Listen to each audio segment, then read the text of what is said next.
What's going on? I'm Marcus, and you're at the channel of the Debt-Free Dad, where we talk about finances and follow my debt-free journey. In today's video, we are talking about an interesting statistic and the negative associated with that statistic. It's the age-old statistic we've all heard that 80% of millionaires are first-generation millionaires. So we're going to talk a little bit about that. We're going to talk about things and steps you can take to preserve your capital and generational wealth. As always, if you're interested in following my debt-free journey and learning about finance, I invite you to subscribe to the channel, hit the like button, hit the bell notification so you can get updated of new videos.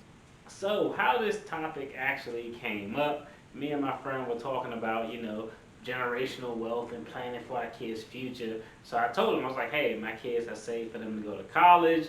In the event that they don't use that money for undergrad or graduate school, I'll still give them that money, but I'll give it to them as a wedding gift. But I'll give it to them a week before they get married, so it doesn't count as marital property. In the event if they do get a divorce, not that I want it to fail, but I do want to protect their interests, and that's how lawyer dad think.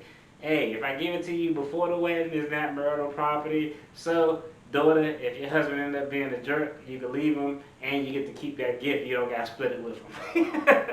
I know, that's terrible. I don't want it to fail. I want them to have the big house with the white picket fence and 2.5 kids and the dog and the minivan and all that. But we're going to plan just in case. Hey, you got to protect the assets of the family. And let's find out what's the negative statistic that's associated with the stat that 80% of millionaires are first-generation millionaires. Because that's actually a great statistic, but there's a downside, and I'm going to talk a little bit about how you can play some defense to avoid and protect those assets moving forward. Let's dive in. So let's talk about the statistic that a lot of us already know, that 80% of millionaires in the United States are first-generation millionaires. So that's really a great and very positive statistic.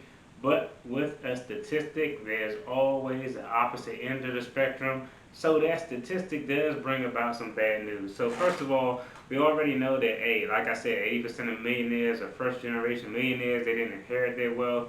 They aren't the Steve Jobs. They're regular individuals who achieved their millionaire status by the average age of 49 and did so by consistently investing and setting money aside saving. But one thing we have to ask ourselves, is this statistic still an accurate statistic? I mean, I think this statistic was originally pulled from The Millionaire Next Door that was written by Dr. Stanley. That book was written in 1996. Later on, Dr. Stanley's daughter actually wrote a book called The Next Millionaire Next Door. And in that book, she actually looked at historical data. And according to her statistics, she found out that in 1892, 84% of millionaires were first-generation millionaires. Now, we're not going to go into how the distribution of wealth and income and social statuses was in the 1800s. Let's just take this statistic for what it was. Fast forward to 1996, Millionaire Next Door is published. 80% of millionaires or first-generation millionaires didn't inherit their wealth. Most recently in 2019, Dave Ramsey and his crew did a study, and their study found that 75% of millionaires are first-generation millionaires and didn't inherit their wealth. So, are these still good statistics? Yeah, of course. We've shown, according to these articles and these books that are published and the research, that this has been a pretty consistent statistic for hundreds of years, and so 100 years or so. So essentially, we're in a good point. I think the thing that we have to understand is, what is the negative associated with this? Because let's think about it from just a commonsensical standpoint. If 80% of millionaires in the United States were first-generation millionaires in 1892, if that number of 80-ish% was consistent all the way up through 2019, something gives us a little bit of cause to pause there, because essentially what happened, if 80% of millionaires are first-generation millionaires, that number should actually decrease as time goes on. The 80% shouldn't hold true for that long if 80% of millionaires are first-generation millionaires. That number should actually decrease, because if I'm a millionaire, my first generation, then my son is a millionaire, in my second generation, and my grandson is a millionaire in the third generation. So that should decrease the overall number of first generation millionaires, because my son or my grandson wouldn't be a first generation millionaire. And this is the thing that makes you think about it, and what's scary about it is because the amount of wealth that is lost from one generation to the next generation is crazy. It's insane. When I say these numbers, y'all gonna be like, what in the hell? But here's how the wealth disparity and the loss of wealth from each generation break down. 70% of wealthy families lose their fortune by the second generation. 90% of wealthy families lose their fortune by the end of the third generation.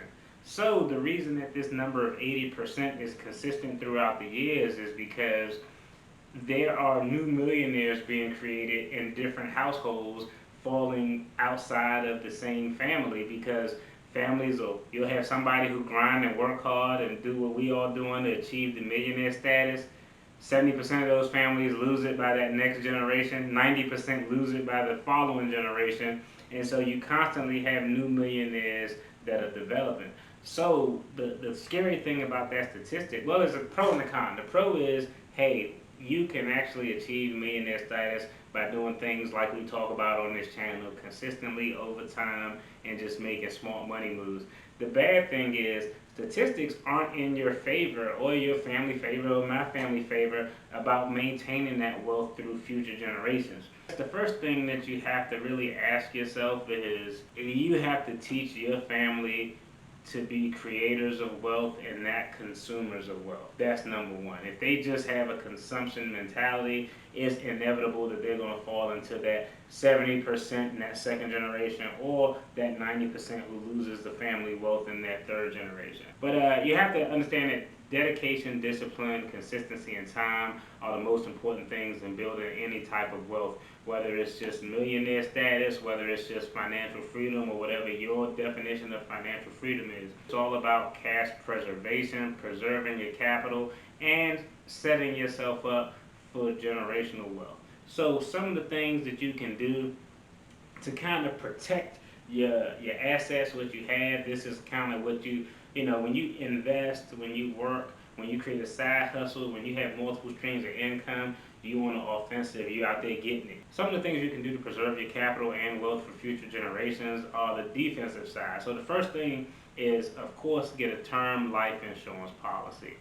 I'm not a proponent of whole life insurance policy. I've had family members who've gotten whole life insurance policies and paid in those things for 30 years, and then the cash value of the policy is something that is really ridiculous. They actually paid more into the policy than what the actual cash value of the policy is in and of itself. So a term life insurance policy, in my opinion, is always the way to go. You all can do your own research. I'm just telling y'all what I do.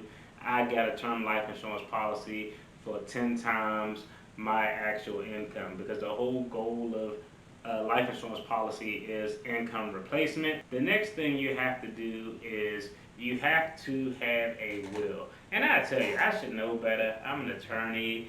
I know the benefits of a will. But for a long time, my view was, what difference do it make? This is the wifey. I'll just sign everything. Hey, if anything happened to me, it automatically goes to the wifey. And I just had that idea and mantra for a long time.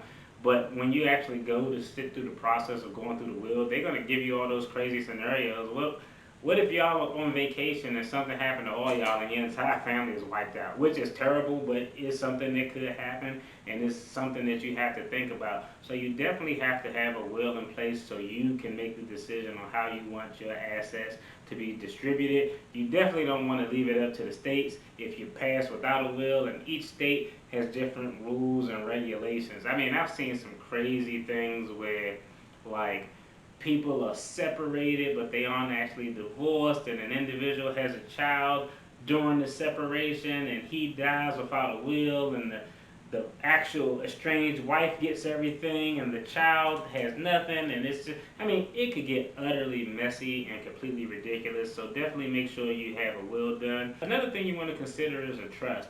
Now, there's a big debate between wills and trusts. I'll actually put the link to an article that I found that actually explained it in really easy, understandable terms. But in short, a will decides how you want your assets to be distributed at your death. And they do have some creative ways. Like, for example, they have something that you can mandate in your will that an individual gets a piece of real property for the duration of their life. They call it a life estate. So let's say I had a son and my son is a knucklehead, and I know if I give him all of this property, he might just sell it and blow all the money. I could actually in my will say, you know what, I want my son to have this property for as long as he lives, and then once he passes away, that property will go to his children or another individual. And the interesting thing is, that son who you left that life estate to, the only interest he could sell is a life estate. So I leave my son the life estate for all of this property. He like, man, I don't want this, I'm gonna sell it. If he sell it to a third party, the third party can only buy that property for as long as my son lives. So if my son sells that property and subsequently passes away a year later, that property will automatically go to the next individual identified in the will. So there are some creative things you can do in the will. However, a trust essentially creates a legal entity in a fiduciary relationship, but it establishes how things will be distributed in that particular trust. So the trust has really significant advantages because a trust, for example, can't be impacted by divorce in some instances, and it can't be impacted by bankruptcy in some instances. So if I actually have a trust created where proceeds from my rental properties are to be distributed to my children until they reach the age of 65, then at the age of 65, those proceeds are to go to my grandchildren. If my son or daughter, if they go through a bankruptcy or go through a divorce, none of that stuff can impact how my trust is operating. It'll still operate as I intended it to. So that's something that's a very big distinction versus a will. I think one unique thing about a trust is you can't designate the care for minor children who may have developmental disabilities in a trust. That has to be done through a will. So a lot of times it's not uncommon for people to have a trust in place and a will in place, but you definitely need one of the two. A will is cheaper to do. You can get a will created, and then as your assets accrue, as you move on in your financial freedom journey, then you can sit down with someone and determine if an actual trust is something that will be beneficial to you. And so those are the three key ways that you can actually play defense and put yourself in a great position to actually preserve your capital for future generations. Again, term life insurance policy, getting a will or trust in place. I talked a little bit about the differences between the two, and educating your children. That's probably the most important, is to educate your children just on finances and wealth accrual. Because I'm telling you right now, I already told my son, my daughter, they know. First of all, I think I said this before, but if my kids are jacked up and I realize you jacked up before I leave this earth, I'm perfectly fine with donating all my money to my alma mater, to the church, and to the National Pit Bull Association of America, because those are three things that I don't mind giving my money to. You want to make sure you instill the creators of wealth as opposed to the consumption of wealth mentality in your children. And everybody is always going to get bumps and bruises down the road. So like, I don't expect my 14-year-old son to be like, oh dad, did you see Robinhood IPO just got released? No, he's not going to give a damn about that. But I just keep dropping jewels ever so slightly. We speak about things often. I have him read some literature and I'll come back and talk to him about it. Those are the type of things you can do to plant the seeds, just to have them understand that financial mindset. That's everything. That's all I got for this video. As always, I appreciate y'all tuning in. I appreciate the support. Y'all take care. Be blessed. Love y'all. Peace.